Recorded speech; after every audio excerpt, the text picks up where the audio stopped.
Vamos a continuar con el sistema nervioso. El sistema nervioso se divide en central y periférico. El central lo forma el cerebro, el cerebelo, la protuberancia, el bulbo y la médula espinal. Y lo periférico son los nervios que se dividen en el sistema somático o voluntario y el sistema autónomo o involuntario. Con respecto al sistema nervioso central, ahí vemos el cerebro, que es el órgano más grande, tiene circunvoluciones y cisuras. El cerebelo, que es otro órgano que está en la parte posterior, más acá de la parte occipital, que cumple funciones sobre todo de equilibrio y coordinación. Luego del cerebro continúa la protuberancia, más abajo el bulbo, y termina el bulbo y empieza la médula espinal, que está adentro de lo que es la columna vertebral. Las funciones del cerebro son múltiples, como lo vimos también en el síndrome geriátrico de lo que era el deterioro cognitivo, vimos la misma imagen, ahora la vamos a ver más detallada. Entonces son múltiples las funciones, no solamente las funciones mentales superiores, que decíamos que era lo que es el lenguaje, los problemas matemáticos, la coordinación, la orientación, sino la parte sensitiva, todo lo que es respecto del tacto, de lo que sentimos con el tacto, los movimientos del cuerpo, todo lo motor, tanto grueso como fino, como los movimientos finos como escribir o la pinza, por ejemplo, la parte frontal, todo lo que es el pensamiento abstracto y el lenguaje, pero también todo lo que son los órganos y sentidos, lo sensorial, como el olfato, el oído, el gusto, la vista, y el cerebelo forma parte de todo lo que es la función sobre equilibrio y coordinación.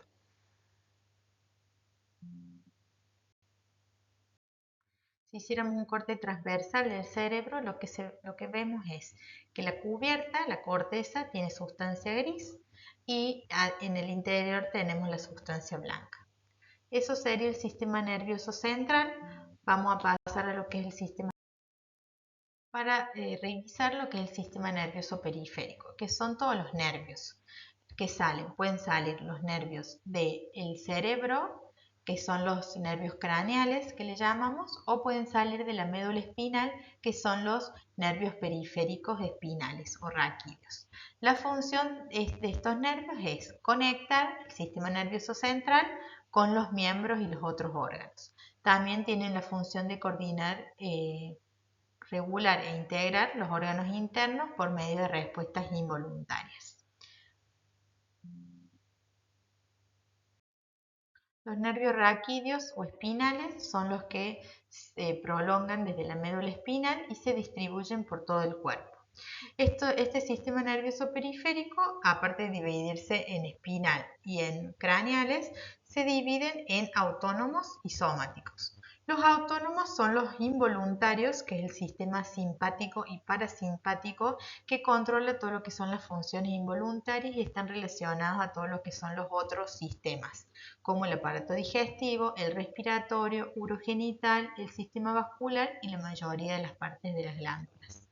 Y el sistema nervioso somático o voluntario son las que controlan las funciones corporales voluntarias, como de los tejidos de revestimiento corporal, que como vimos en las primeras clases, era la piel y el tejido conectivo y el tejido graso, y los músculos, todo lo que vimos en la primera parte de todos los más de 600 músculos que tiene el cuerpo.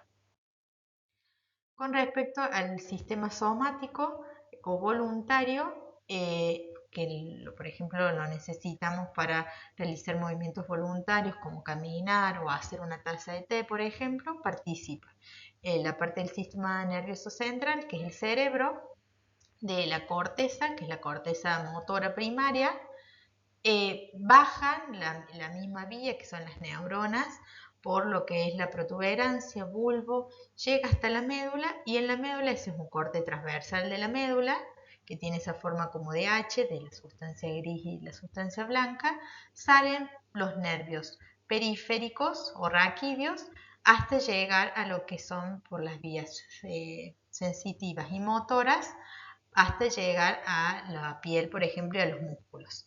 Entonces, en todos los movimientos voluntarios participa el cerebro, el área motora, la médula espinal, porque ahí están las vías y las distintas partes de las neuronas, que siempre en lo motor se cruza en la parte de la médula. Por eso, cuando hay un problema, por ejemplo, una ACV en la parte, por ejemplo, en la parte derecha, se manifiesta en todo lo motor en la parte izquierda, porque en la médula se cruzan las vías. Y aparte de la médula, los nervios periféricos, que son los que salen de la columna de la médula hacia los órganos, que tiene una parte, el mismo nervio es mixto, tiene una parte sensitiva que es posterior y una parte motora que es anterior. No todo llega hasta el cerebro. Tenemos muchos movimientos que son voluntarios, pero son reflejos. No lo hacemos consciente en el mismo momento, no llega hasta el cerebro, hasta la corteza, por ejemplo, motora, como son los reflejos, por ejemplo, si tocamos algo caliente. Son mucho más rápidos, no llegan al cerebro, solo se llegan hasta la médula y ahí se realiza. Por ejemplo, que es el arco reflejo, que se le llama. Por ejemplo, tocamos un objeto que está caliente, lo sabríamos. Tocamos una olla caliente, lo que hace es las fibras sensitivas de la piel se van transmitiendo por el nervio, que inerva, digamos, por ejemplo, la mano, el dedo, llegan hasta por el nervio sensitivo, llegan hasta la médula. Ahí mismo se comunica la parte sensitiva con la motora y se activa por el mismo nervio. En la parte motora, el movimiento de todos los flexores de la mano para retirar las manos del fuego, porque no hace falta llegar al cerebro, son mecanismos que se fueron adquiriendo con la evolución, que eso es un daño, entonces tenemos que sacar rápidamente. Recién vimos lo voluntario, que podía ser, por ejemplo, lo motor podía ser, digamos, coordinado que participe el cerebro o el arco reflejo que no participa del cerebro, que son movimientos más rápidos. Ahora vamos a pasar al sistema vegetativo, que estaba formado por el sistema simpático y parasimpático, que decíamos que son nervios periféricos que salen de la médula espinal que tienen funciones involuntarias y que la función que tenía era conectar y coordinar y regular todo lo que eran los otros órganos y sistemas. La diferencia entre estos dos son los neuroreceptores que tienen y las sustancias que tienen distintas funciones químicas. Entonces, en el sistema nervioso parasimpático, que el neurotransmisor es la acetilcolina, da funciones diferentes. Por ejemplo, digamos, la función que tiene es, por ejemplo, en la vista, contraer las pupilas, estimular la salivación en las glándulas salivales por los diferentes nervios craneales. Con respecto al sistema respiratorio, contrae los bronquios y disminuye el latido, el ritmo cardíaco. Por otro lado, en el aparato digestivo estimula el peristaltismo, que es el movimiento, y la secreción de todo lo que serán los jugos digestivos. Por otro lado, en el hígado estimula el vaciamiento de la vesícula biliar. ¿Se acuerdan que les contaba que cuando comíamos la vesícula se contraía y liberaba esta bilis más concentrada? Bueno, a estos nervios los que le estimulan. También actúan en la vejiga, contrayendo la vejiga, por ejemplo, cuando vamos en la micción, y en todo lo que es el sistema reproductor, relaja el útero y el recto. Con respecto al sistema nervioso simpático, que el neurotransmisor es la adrenalina y noradrenalina, lo que hace el contrario, ¿no? En vez de contraer las pupilas como en el parasimpático, el simpático dilata las pupilas. En vez de producir la salivación, inhibe la salivación. Por ejemplo, es lo que pasa cuando sentimos ansiedad o un miedo, lo que se activa es el nervioso simpático, por eso se nos seca la boca, ¿no? Cuando estamos así nerviosos es por eso, porque lo que se libera es adrenalina, que la función es como más activa mucho más, entonces así como activa por ejemplo el ritmo cardíaco, que lo que hace es movernos más para si tenemos que salir para la lucha o para la huida, para correr aumenta el ritmo cardíaco porque el corazón seguramente tiene que bombear más sangre porque va a necesitar todos los órganos, sobre todo los músculos, más oxígeno, así también inhibe la salivación. Relaja los bronquios, ¿no? Para que si necesitamos más oxígeno llegue bien el aire y todo lo que es en el sistema digestivo inhibe el peritaltismo en la secreción. Es por eso que cuando estamos nerviosos o estresados, como que digerimos peor la comida, nos duele el estómago, porque está activado más lo simpático. Así como aumentaba el sistema, el ritmo cardíaco y relajaba los bronquios, estimula el hígado que produzca y libere más glucosa, porque lo vamos a necesitar, y estimula más las glándulas suprarrenales para que se libere epinefrina y norepinefrina, que de ahí sale la adrenalina. Con respecto a la vejiga, inhibe la contracción, porque el cuerpo está preparado para la lucha o para la huida. No es para pues orinar, es lo de menos, igual que la digestión, se activan otros órganos y estos quedan más, que no son tan vitales o que no los vamos a necesitar, más inhibidos. Y está relacionado a todo lo que es el sistema simpático en lo que es el orgasmo, en las mujeres y en los varones la erección. Para pasar directamente a los problemas de salud prevalentes en el sistema nervioso, ya habíamos hablado un poco del deterioro cognitivo, que lo que había era atrofia de la corteza cerebral. También vimos este corte transversal del cerebro donde lo que se disminuye es la sustancia gris, que ahí están todas las neuronas de las funciones mentales superiores y también es lo más evolucionado del cerebro del ser humano. Entonces se pierden las funciones mentales como la memoria, el lenguaje, la coordinación y orientación, hasta llegar a la pérdida total de las funciones y la inmovilidad. La causa más frecuente es la enfermedad de Alzheimer, que tiene una causa genética, pero también hay otras causas de demencia, que son la vascular, que tiene que ver con todo el endurecimiento de las arterias y el flujo del cerebro, por ejemplo en la hipertensión arterial, y hay otras enfermedades más de origen psiquiátrico que también dan hacia atrofia cerebral, como la enfermedad de Pick, que la enfermedad también es una demencia, se pierden estas funciones, pero aparecen muchos síntomas psiquiátricos y sobre todo se afecta el lóbulo frontal, la parte de adelante del cerebro, en donde está todo lo de la regulación y el control. Y el juicio, entonces se pierde esa función y hacen cosas como que no están aceptadas socialmente, como por ejemplo el exhibicionismo, porque aumenta la libido también, digamos, el deseo sexual. Esas son las distintas características, pero siempre nos podemos ayudar con métodos complementarios como una resonancia, una tomografía, pero en la mayoría son por diagnóstico clínico. Entonces en la imagen vemos un cerebro normal que tiene todo lo que son la diferenciación de la corteza, la sustancia gris, de la sustancia blanca, las circunvoluciones, las cisuras, y en una persona, por ejemplo, en un cerebro con enfermedad de Alzheimer, esa atrofia de la corteza y también el aumento de las cisuras y los surcos. Otro de los problemas prevalentes son los accidentes cerebrovasculares o ACV en siglas. Se deben a la lesión de una arteria cerebral o del sistema nervioso central y pueden tener dos causas, la obstrucción o la rotura. En la obstrucción, que son los ACV isquémicos, se forma una placa de colesterol que tapa la arteria, como en el infarto de agudo de miocardio, ¿se acuerdan?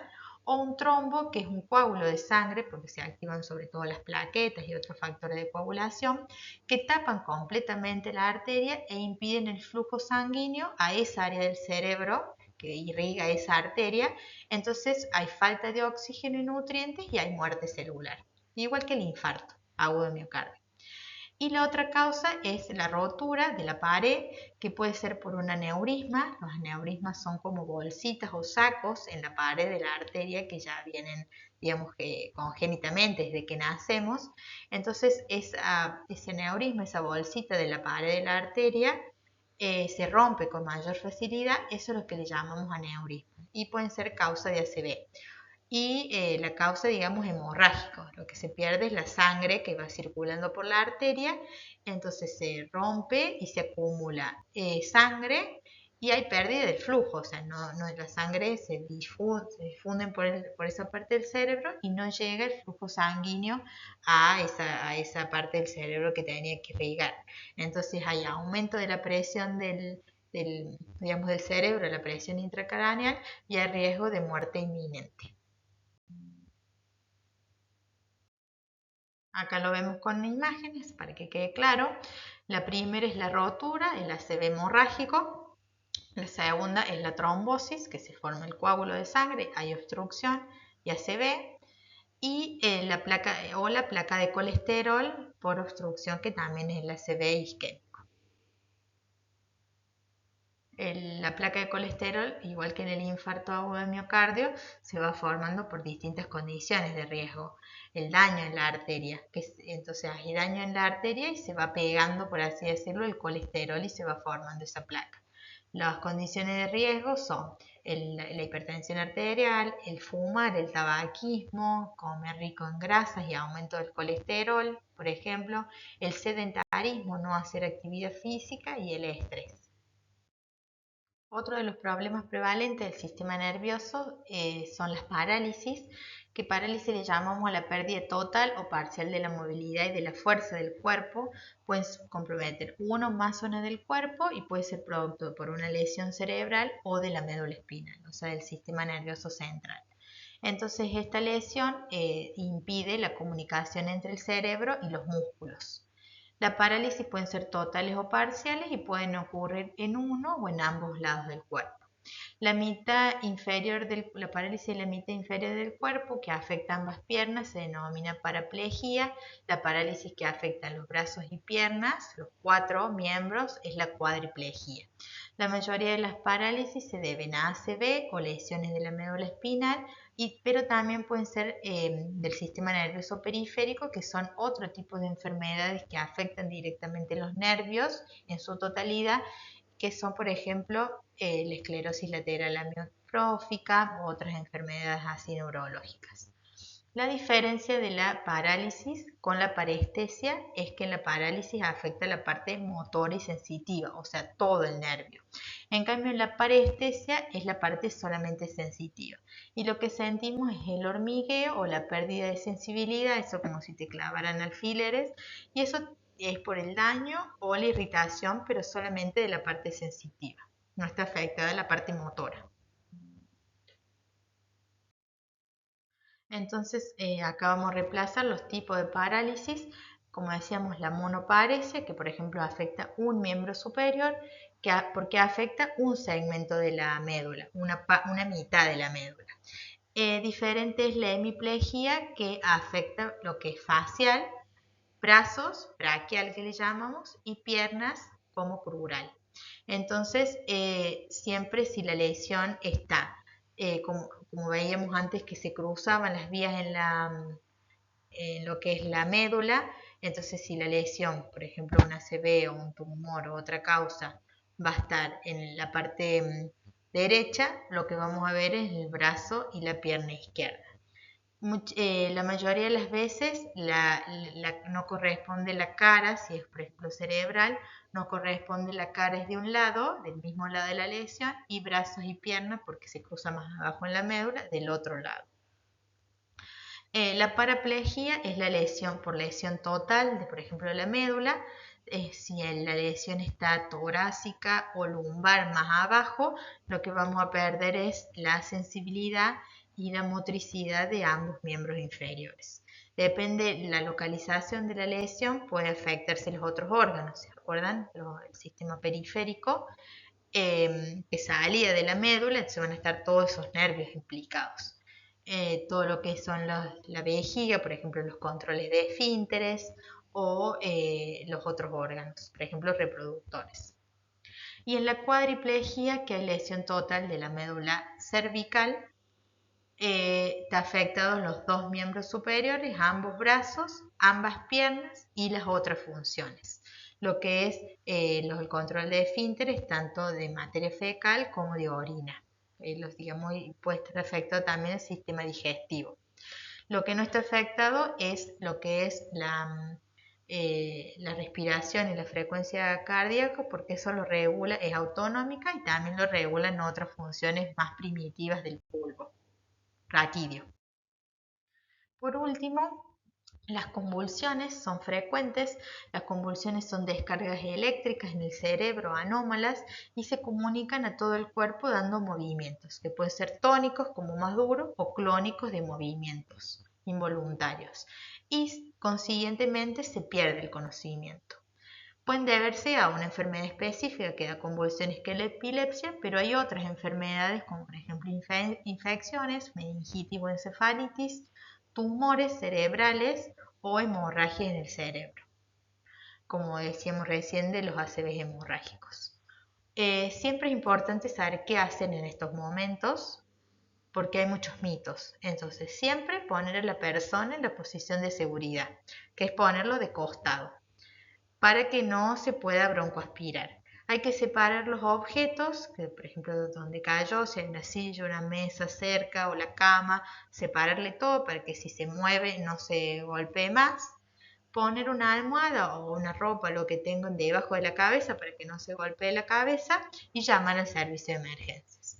No hay que ni agarrar a la persona ni sostenerla, tampoco hay mucho mito con tratar de manipular la lengua. La lengua, como vimos, tiene un montón de músculos, músculos lisos, involuntarios y también se mueve. Entonces, si lo que se puede tapar la vía aérea, si la lengua se va para atrás, si cuando pasa la convulsión todo el cuerpo se relaja, entonces se puede relajar la lengua también e irse para atrás y obstruirse. Pero no se agarra ni se agarra con nada la lengua, sino que al ponerlo en posición de seguridad de costado, la lengua cae hacia el costado, entonces no hay probabilidad de que obstruya la vía aérea.